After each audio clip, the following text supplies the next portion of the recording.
What's happening, YouTube? You may have seen my last video going over the Legend Anthology event.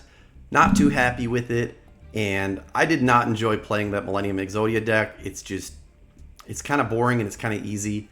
I think they definitely dropped the ball on that one. There's other things they could have done to make the archetype more interesting and exciting. And I think the continuous spell mechanic and some of the other elements of it are not bad, but overall, it's just not the kind of deck that's going to get me excited about playing Yu-Gi-Oh! I did want to go over the Gaia fusion deck that I was playing, though, before I switched over to that Exodia deck just to try it out for that last video that I made. I'm going to go over the monsters and spells in this deck, extra deck, and then the overall point of what you're trying to do in this deck. So as far as Gaia support goes, we've got 3 artillery catapult turtle that you contribute to bring out a Gaia or level 5 dragon, as in one of the cursed dragons from your deck. This is a mainstay staple in this deck. It's really helpful for avoiding bricks and for getting your combos going. We've got 2 Gaia the Fierce Knight of Origin.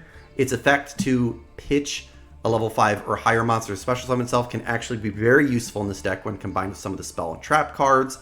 The effect to be treated as 2 tributes for a warrior doesn't come into play too much. Mostly you're playing it for the pitching and because it's a Gaia monster that you can normal summon and because it is a potential fusion material for a lot of these Gaia fusions. In terms of the big Gaia monsters, we have Swift Gaia the Fierce Knight, Lord Gaia the Fierce Knight, Gaia the Magical Knight, and Soldier Gaia the Fierce Knight. Soldier Gaia is a great way to, if your Gaia fusion is being targeted with a card effect, to pitch it to summon him out onto the field. He can change a monster's battle position at that point, which doesn't always come in handy, but it can be helpful sometimes. And you can always tribute him to search out a different Gaia monster, although that part of his effect doesn't come in too much handy. There's not too many opportunities to use it or, situations where we need it.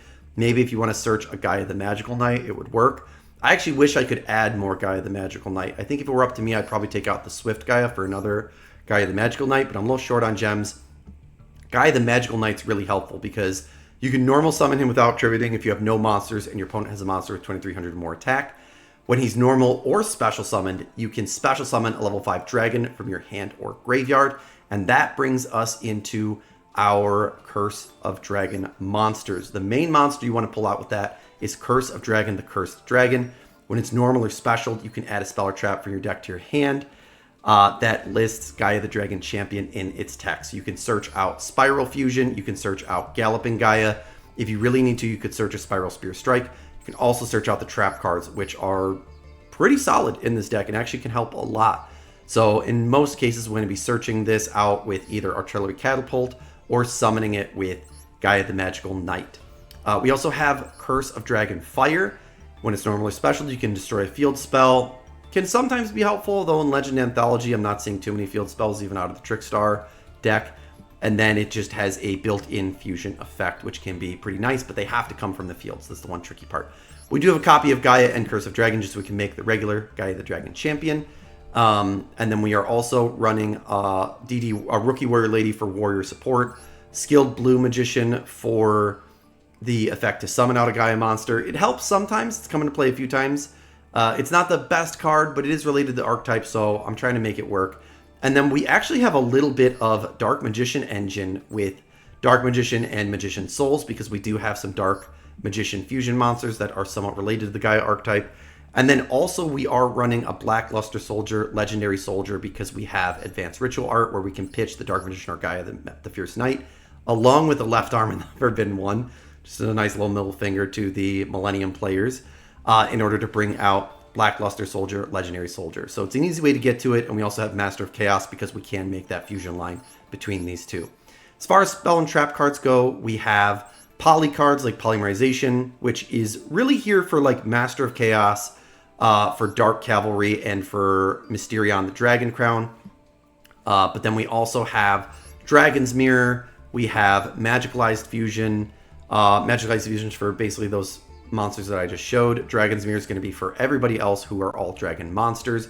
We have some fusion support like Fusion Deployment, which is great for pulling out a Gaia or a Dark Magician, or a Curse of Dragon if you really need a dragon monster for one of these Gaia fusions. And then we have Fusion Conscription, who can also search out a Dark Magician or a Curse of Dragon. who you can then pitch with Gaia the Fierce Knight of Origin, and then use a Magical Ice Fusion or Dragon's Mirror on. So it's a pretty nice combo line there.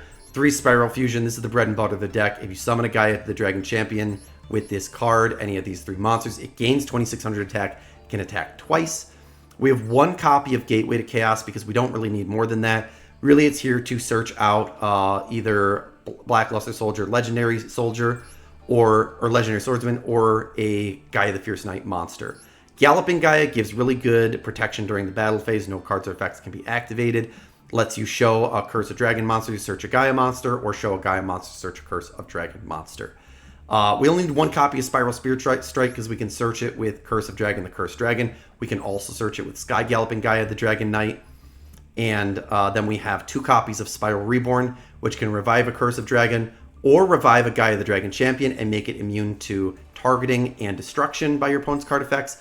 And then Spiral Discharge is going to turn your Gaia the Dragon Champion into the only target for attacks, also allowing you to destroy a card in the field when a battle is declared with your Gaia the Dragon Champion. So really nice way to work cards off the field. Fusion deck, obviously the main goal here is to just bring out these big Gaia fusions, or bring out a Curse of Dragon, the Magical Dragon, and then just summon into another Gaia fusion. Dark Cavalry, Master of Chaos, and Dark Magician, the Knight of Dragons are just kind of nice Gaia support cards that serve different functions. All of them are going to inflict piercing, but also they offer a little bit of protection. This one acts as towers, and Dark Cavalry actually can get pretty up there in attack with its effect based on the number of spell trap cards in the field and the graveyard. So overall purpose of this deck, you're just trying to summon the big fusion monsters. Gaia the Magical Knight of Dragons a lot of times can OTK when summoned with Spiral Fusion. And we have some protection here from the Millenium deck with Black Luster Soldier, Legendary Swordsman, preventing card effects during the battle phase. So you can basically stop the Exodia Incarnate from doing its attack increase. Galloping Gaia also would negate that. And Gaia the Fierce Knight Origin would also negate that. But unfortunately, you're just never able to get to the point where you can have that sort of board state in order to trigger those effects, just because of the sheer amount of negation that deck has and the field nuking as well. But with that all said, let's get into a replay. I did have a pretty good duel against a Trickstar deck. It was a lot of fun. It was a little bit of a comeback victory for me. I think that this was a 1 or 2 turn duel. I actually can't remember, but obviously I was going second here because I, want that extra card just in case I do end up bricking. And you can see this was back when I had the other Blackluster Ritual monster in the deck and Chaos form, hence, adding the Rookie Warrior Lady, although she has still been useful. They're playing Trickstar here. A lot of just link summoning combos with this deck, inflicting some burn damage. And I'm going to put this on fast forward just because they did a lot on their first turn, I'm not going to lie. A lot of summoning, a lot of burn damage. I think they basically milked the burn on Holly Angel, where every time a Trickstar is summoned to one of its 2 zones, you can burn for 200, and then it's going to gain another 200 attack, or just however much burn damage you inflict. So they kind of popped off here and just burning, link summoning. They grabbed the Trickstar Trap, well, things like Ancient Blue Tears or something. That one can be rough, but they did give me enough cards that I was able to play around it. They ended on the Trickstar Bella Madonna, which can burn for 200 if it points to no monsters for each Trickstar in the graveyard with a different name. If it points to a monster, it's unaffected by other cards' activated effects. So we summoned the Gaia, Lord Gaia the Fierce Knight, grabbed a Curse of Dragon, the Cursed Dragon, through Galloping Gaia, tributing to summon Curse of Dragon, the Cursed Dragon, so that we can search with its effect. And we were going to search out the Spiral Fusion. Now, they didn't trigger the trap here, and I'm guessing it's because they just weren't quite sure what I was going to do. The Curse of Dragon, the Cursed Dragon, probably didn't look too intimidating. And with that many cards in my hand, maybe they assumed that I had another copy. I didn't. So if they had triggered it at that point, it would have been GG for me. I don't know if I would have survived another turn, but we were able to Spiral Fusion into Gaia the Magical Knight. And I'm trying to think. Okay, that's right. Bella Madonna, I misspoke earlier. Its effect to be unaffected by other activated effects, only triggers when it points to no monsters. So I had to pop Gaia into the one zone that it points to.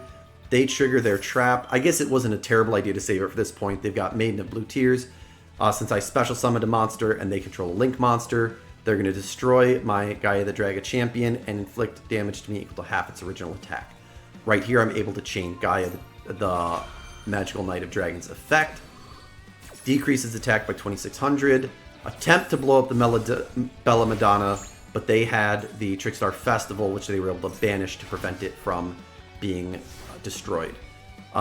They triggered Trickstar Narcissus as well. I'm not sure why they put it in the zone pointing to Bella Madonna. That seemed like a bad idea to me, but anyways, I set my Spiral Discharge and Spiral Reborn, two really solid cards. And then right here, we're going to trigger that Spiral Reborn.